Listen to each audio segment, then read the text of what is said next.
आणि इकडच्या जेनझींना त्यांच्या भाषेत सांगायचं तर एवढंच सांगेल कि वो पकड़ा है ब्लू फ्लैग लेकिन हमको दिख रहा है रेड फ्लैग, करने का क्या?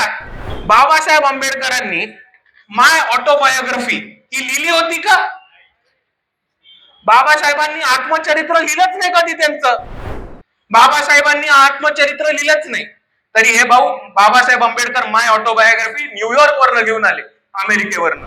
आणि तुम्हाला हे दिसेल की डायमंड पब्लिकेशन हे RSS चालवतं आणि RSS चं पुस्तक आहे.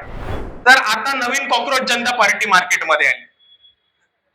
कॉक्रोच जनता पार्टीचे संस्थापक अध्यक्ष अभिजितजी डिपके जेव्हा दिल्ली एअरपोर्ट वरती आले तेव्हा त्यांनी बाबासाहेबांचा एक फोटो घेऊन आलेले. बघितलं आपण सर्वांनी. बाबासाहेब आंबेडकर माय ऑटोबायोग्राफी असं पुस्तक घेऊन आलेले, बरोबर? किती लोकांना बरं वाटलंय बघून? आता मला एक गोष्ट सांगा, बाबासाहेब आंबेडकरांनी माय ऑटोबायोग्राफी ही लिहिली होती का? बाबासाहेबांनी आत्मचरित्र लिहिलंच नाही कधी त्यांचं. बाबासाहेबांचं एक पुस्तक होतं जे थोडं आत्मचरित्र टाईपचं होतं, ज्याच्यामध्ये त्यांनी स्वतःचा अनुभव लिहिला होता, वेटिंग फॉर अ व्हिसा नावाचं. बाबासाहेबांनी आत्मचरित्र लिहिलंच नाही. तरी हे भाऊ बाबासाहेब आंबेडकर माय ऑटोबायोग्राफी न्यूयॉर्क वरनं घेऊन आले, अमेरिकेवरनं. आता दुसरा मुद्दा समजून, आपण हे पुस्तक वाचलं असतं तर आपल्याला उत्तर महाराष्ट्राचाच एक महत्वाचा संदर्भ मिळाला असता की 5व्या चॅप्टर मध्ये बाबासाहेब आंबेडकर यांनी त्यांच्या आयुष्यातल्या पहिला अपघात जो 40गाव मध्ये झाला होता त्याच्याबद्दल लिहिलं होतं. तर आपल्या सर्वांना ह्याची माहिती असणं महत्वाचं आहे.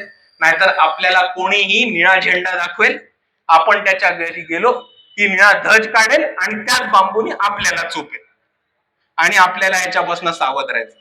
आता जर तुम्ही अभिजित डिपकेंनी जे पुस्तक पकडलेलं ते बघितलं तर ते बाबासाहेब आंबेडकर माय ऑटोग्राफी नावाचं पुस्तक आहे. आता हे पुस्तक आहे कोणाचं? तर डायमंड पब्लिकेशनचं. घरी गेल्यानंतर गुगल वरती डायमंड पब्लिकेशन टाकून बघा आणि तुम्हाला हे दिसेल की डायमंड पब्लिकेशन हे RSS चालवतं आणि RSS चं पुस्तक आहे.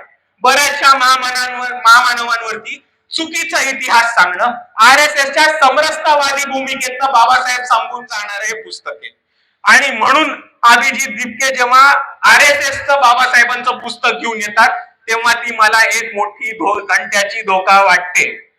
आणि इकडच्या जेनझींना त्यांच्या भाषेत सांगायचं तर एवढंच सांगेल कि वो पकड़ा है ब्लू फ्लैग लेकिन हमको दिख रहा है रेड फ्लैग, करने का क्या?